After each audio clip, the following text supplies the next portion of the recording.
안녕하세요. 역사가 뚫린다. 성경이 보인다. 역사 드라마로 있는 성경 신약편. 저희가 사도행전을 중심으로 신약성경 후반부 3분의 2 스토리 전체를 연대기 순으로 정리하고 있습니다.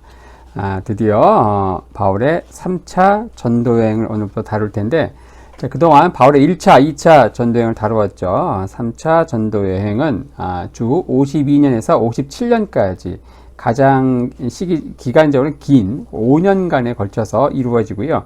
그 중에 대부분이 이제 에베소에서 이루어진다. 에베소 사역이 5년 사역 중에서 3년이 이루어지는데, 자, 오늘은 그 에베소에서 있었던 3년간의 사역을 중심으로 살펴볼 텐데요. 자, 주 52년 봄 에베소를 떠나면서 한 약속은 이루어진다. 자, 이것은 뭐냐? 바로 바울이 2차 전도여행 에서 고린도에서 1년 6개월 사역을 한 이후에 에베소에 잠깐 들려서 회당에서 말씀을 전하는데 어떻습니까? 그 사람들이 좀 몇 주 더 머물러서 말씀 가르쳐 달라고 하니까 바울은 하나님의 뜻이 있으면은 다시 오겠다 그러면서 곧바로 갑니다. 그것은 바로 갱그레아 항구에서 했던 그 서원, 머리를 깎고 했던 서원을 예루살렘 성전에 가서 이제 마지막 해야 되는 또 절차가 있거든요. 그거 하러 간 거예요. 갔다가 이제 다시 돌아오게 된다. 예루살렘과 안디옥을 들른 후 갈라디아, 부르기아 지역에 개척한 교회들을 잠깐 돌아본 이후 곧장 이 3차 전도여행의 주된 목적지인 에베소로 향합니다. 이번에는 에베소행을 막는 어떤 장애물이나 예언 이런 것들은 없었죠. 자, 2차 전도여행 때 에베소를 가려고 했지만 성령께서 계속 막으시는 그런 역사들을 이야기했습니다. 하지만 이번에는 그러한 장애가 없었다. 자, 바울이 없는 동안 이 한 명의 능력 있는 전도자가 이 에베소에 와서 사역을 했습니다. 그는 바로 유명한 이 알렉산드리아 출신의 아볼로죠. 아볼로. 그는 뛰어난 학문과 탁월한 성경 해석으로 금세 유명세를 타게 되는데, 자, 그는 출신지인 그 알렉산드리아가 낳은 최고의 유대인 학자, 물론 기독교인은 아닙니다. 유대교 진영에서 유명한 학자가 있는데 바로 필로입니다. 필로. 이 필로가 만든 해석법이 뭐냐? 흔히 말하는 알레고리. 이 알레고리를 통한 성경 해석에 상당히 능숙했던 것으로 보이죠. 상당히 이제 신기하고 재밌게 성경을 이렇게 해석하는 거예요. 이야기식으로. 자, 그는 이것저것 떠돌아다니면서 장사도 하고 또 종교적 가르침도 전하는 유대인 순회의 상인이었는데 유명한 복음 전도자였죠. 자, 아굴라 브리스길라 부부는 그의 가르침이 어떻습니까? 요한의 세례에서 딱 끝나고 가장 핵심인 예수 그리스도의 세례에 대해서는 모르는 거예요. 그 빠진 그 핵심 부분을 이제 자신의 집으로 불러서 아볼로를 초청해가지고 그에게 이 부족한 부분을 이제 채워줍니다. 자, 아볼로는 예수님을 영접하고 이제 고린도로 가게 되고, 그가 고린도로 가고 나서 바울이 에베소에 도착하니까 결국 이 바울과 이 아볼로가 겹쳐서 사역을 한 것은 사도행전에 기록되어 있지 않습니다. 그들이 뭐 만났는지 안 만났는지 성경에 안 나오니까 모르지만 어쨌든 성경 기록만 가지고는 이제 그들의 동선이 겹치는 기간은 없었다. 것이죠. 이 아볼로가 나중에 고린도로 가는데 그 고린도에 4개의 분파가 생기죠. 뭐 바울파, 베드로파, 아볼로파, 뭐 그리스도파 할 때 그 아볼로. 고린도 가서도 이 타고나 이 말빨, 이 알레고리를 성경에 해석하는 이런 것들로 인해서 그 아볼로파의 분파가 생길 정도로 그는 상당히 유명세를 이제 타게 됩니다. 바로 아시아 속주의 수도가 바로 이 에베소인데, 이 아시아 속주는 주전 133년경 이 지역의 왕국, 버가모 왕국. 여기 이제 우리는 성경에는 버가모라고 되어 있지만 페르가몬 이렇게 이제 발음 많이 합니다. 그래서 버가모 왕국의 마지막 왕인 아탈루스 3세가 죽으면서 이 자신의 영토를 로마의 원로원에 헌납하면서 생깁니다. 그래서 이 에베소는 아시아 속주에서 가장 크고 인구가 많은 성읍이었고 당연히 이곳에 아시아 속주의 총독이 기거했다. 바울은 주 52년 늦여름부터 55년 봄까지 이 3년간 이 에베소에서 사역을 하게 되는데, 여기에 머물면서 아시아 속주 이 전체의 복음화를 시도하게 되죠. 그러면서 리쿠스 계곡에 있는 유명한 성읍들, 바로 골로세, 라오디게아, 히에라폴리스 이런 지역에 복음화를 힘썼던 그의 제자 에바브라처럼 많은 동료들이 바울의 이 3년간 에베소 사역에 중요한 일꾼으로 동역자로 활약을 하게 되죠. 이 사역은 대단히 성공적이었는데 그걸 잘 보여주는 말씀이 사도행전 19장 10절에 나옵니다. 바로 아시아에 사는 자는 유대인이나 헬라인이나 다 주의 말씀을 듣더라. 그들이 영접을 했든 안 했든 바로 전부 주의 말씀을 들었다는 거예요. 이 3년간 바울을 중심으로 그 동역자들이 얼마나 열심히 사역했는지 잘 보여주는 구절이죠. 바로 이 에베소에서 있었던 3년간의 사역, 이때 사도행전의 저자인 누가는 어디에 있습니까? 현재 빌립보에 있죠. 빌립보. 그래서 에베소 사역에는 동참하지 않았죠. 그래서 몇몇 사건에 대해서 들은 것을 직접 목격한 사람들로부터 당시의 상황을 전해 들은 것으로 기초를 해가지고 몇 개의 굵직굵직한 사건들을 생생하게 묘사하고 있는데, 우리 사도행전에는 이제 크게 네 가지 사건이 기록되어 있죠. 첫째, 바로 에베소의 제자들이라는 주제입니다. 사도행전 19장 1절에서 7절에 나오는데, 자, 이들은 누굽니까? 바로 세례 요한의 그 세례까지만 알고 성령에 대해서는 들어보지 못한 12명의 제자를 바울이 만나게 되죠. 그래서 요한이 증거한 대로 자기 뒤에 오셔서 성령으로 세례를 베푸실 분이 계시다. 바로 요한이 한 말 있잖아요. 바로 그분을 이 누군가 바로 예수 그리스도이다. 그걸 가르치고 그들이 이제 예수의 이름으로 세례를 베풀고 나중에 방언과 예언을 하게 되는 그런 역사가 일어납니다. 자, 두 번째 사역이 무엇인가? 바로 두란노 서원에서의 사역이 나옵니다. 사도행전 19장 8절에서 10절이죠. 두란노 서원 굉장히 유명하죠. 뭐 출판사 이름도 있고.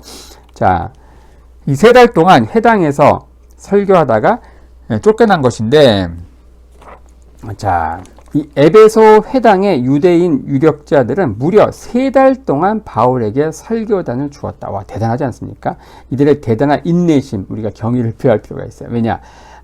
데살로니가에서 아마 3주 회당에 설교하고 폭동이 일어났죠. 이 바울의 설교는 딱 한 번만 들어도 이게 굉장히 전통 유대교 입장에서 보면은 굉장히 위험한 설교예요. 왜냐? 그 안에 있는 많은 그 이방인들, 하나님을 경외하는 이방인들, 그들에게 뭐라고 하는가? 너희들 굳이 할례할 필요 없어. 음식 정결법 너희들은 지킬 필요 없어. 그냥 이방인 너희 무할례자는 그냥 할례 없이 무할례자로서 오직 믿음으로 그냥 아브라함의 자녀가 될 수 있어. 이렇게 얘기한 거거든요. 굉장히 다이너마이트 같은 설교였죠. 근데 무려 3달 동안 바울에게 설교단을 주었다. 결국 이들의 인내심의 한계도 딱 3달에서 멈추게 되죠. 결국 쫓겨납니다. 그래서 바울은 소수의 개종자들을 데리고 나와서 두란노 서원에서 독자적인 모임, 그래서 에베소 교회가 탄생을 하게 되는데, 자, 이들은 언제 모이는가? 바로 오전 11시부터 오후 4시까지 이제 이 지중해 지역에서는 이제 시에스타 시간이라고 해서 너무너무 덥고 습해서 낮잠 자는 시간, 바로 그 시간에 이제 다 텅텅 비잖아요. 그 시간에 임대료 싸게 빌려가지고 그 시간에 말씀 사역을 하는 거예요. 더위를 피해 낮잠을 즐기는 시간대를 이용해 무려 2년 동안 두란노 서원에서 사역을 한다. 그리고 나머지 이른 아침과 저녁에는 강철 체력으로 또 돈을 버는 거예요. 강철 체력의 이 바울. 자, 이른 아침과 저녁에 자기 손으로 일을 하면서 생활비를 마련했다. 이런 내용들이 나중에 이제 사도행전 20장에 보면은 바울이 예루살렘을 가면서 에베소의 장로들을 불러서 고별 설교하는 부분에 잘 나오죠. 자, 세 번째 사역이 바로 마술사들과의 충돌, 이 부분이 사도행전 19장 11절에서 20절에 나옵니다. 이 에베소는 이제 근동 지역에서 마술로 굉장히 유명한 곳이었는데, 에베소에서 만들어진 마법서, 마술에 대한 책이 무척 비싼 값에 팔렸다고 합니다. 마술에 종사하면서 사람들을 현혹시키던 많은 무리가 있었는데, 그 중에 성경에는 어떤 사람이 기록되어 있는가? 이 대제사장, 유대 대제사장 가문 출신의 유대인도 있었다. 우리 오늘날로 얘기하면 이제 유명한 목사님이 뭐가 된 거예요? 무당이 된 거. 뭐 이렇게 뭐 비유를 들 수 있겠네요. 자, 예수의 이름으로 이제 예수 이름을 불러서 병자를 고치다가 화를 당하는 이 대제사장 가문 출신의 유대인도 어떻게 합니까? 바울을 흉내내가지고 예수의 이름으로 병자를 고치다가 나중에 화를 당하는 뭐 이런 사건들이 벌어지는 재미난 에피소드죠. 자, 이런 가운데 이제 이 에베소 지역에 복음의 역사가 놀랍게 일어나니까 많은 마술사들이 자신들이 하는 마술보다 이 복음의 능력이 더 우세함을 직접 눈으로 목격하고 바울을 따르는 바울의 제자가 됩니다. 그리고 어떻게 하는가? 그들이 추정하던 값비싼 마술 서적들을 공개적으로 불태우면서 이들은 회개의 진정성을 보이죠. 여기서 나온 말이 뭘까요? 바로 분서갱유가 되겠습니다. 자, 마지막 네 번째로 야외 극장에서의 소동이 있는데 사도행전 19장 23절에서 41절까지 아주 길게 묘사되어 있습니다. 이 에베소는 이제 커다란 야외 극장이 유명한데 이 커다란 야외 극장에서 일어난 소동, 요게 가장 생생하게 누가가 묘사하고 있습니다. 에베소 시민들이 섬기던 신이 있습니다. 바로 아르테미스 여신인데 바로 이 근동 지방에 있던 데모신, 이제 데모신. 바로 이 유방, 가슴이 굉장히 많죠. 바로 데모신과 관련 있는 이 아르테미스 여신과 관련된 것입니다. 바로 먼 태고적부터 이 소아시아 지방에서 숭배된 데모신이 그 지역의 지방신으로 이렇게 현현한 것이 바로 이 아데미 신인데, 바로 이 아데미 신전에는 제우스 신에게서 내려왔다고 믿어진 이 많은 젖가슴을 가진 여신의 상이 안치되어 있었죠. 이곳에 이제 고대 7대 불가사의 중에 하나인 이제 아데미 신전이 있었는데, 그 규모가 우리가 잘 아는 이 유네스코 문화유산 이 파르테논 신전보다 무려 4배나 컸다고 합니다. 지금은 기초석 몇 개만 남아 있지요. 이곳에 이제 이 여신 숭배가 얼마나 이제 횡행했는가. 이것을 중심으로 해서 그리스 전역으로 이 데모신 숭배가 퍼져나갔는데, 자, 바울의 복음 사역 성공으로 인해서 어떻습니까? 이 아데미 제의와 관련된 집기를 파는 이 장사꾼들, 이 은장색들의 매출이 대폭 감소하는 거예요. 대폭. 그러니까 이 은장색 조합의 길드의 대표인 데메트리우스라는 사람이 시위를 벌이죠. 여기에 일반 시민들까지 파급되어서 이 시위에 적지 않은 무리들이 에베소 시내에 있는 야외 극장에 모이는 거예요. 그 중에는 뭐 그냥 모이니까 모이고 그냥 얼떨결에 온 사람들도 많이 있었을 거예요. 에베소의 유대인들에게까지도 적대감을 이들은 표출하게 되는데, 유대인 공동체의 대표인 알렉산더가 폭도들을 설득해 자신과 유대인 동료들을 그 분노의 소용돌이에서 구하고자 했지만 실패합니다. 바울도 소요를 가라앉히기 위해서 극장에 들어가려고 했지만 아시아 간원이 제지하게 되죠. 바울의 두 친구인 가이오 그리고 아리스다고가 폭도들에게 끌려서 극장까지 들어갔지만 다행히 위기를 모면하고, 자, 그러자 군중들은 이제 어떻습니까? 에베소의 큰 여신 아데미여라고 이제 2시간 동안 외치며 막 소동하는 일이 벌어집니다. 나중에 서기장의 설득으로 이 군중들은 가까스로 해산을 하게 된다.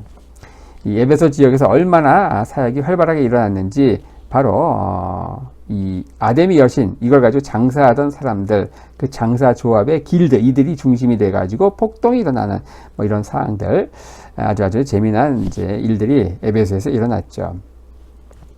자, 이렇게 하면서 오늘은 이제 바울의 3차 전도여행, 5년간 이루어진 3차 전도여행에서 무려 3년간 이루어진 에베소에서의 국지간 4개의 사역들을 중심으로 간략히 한번 살펴보았습니다.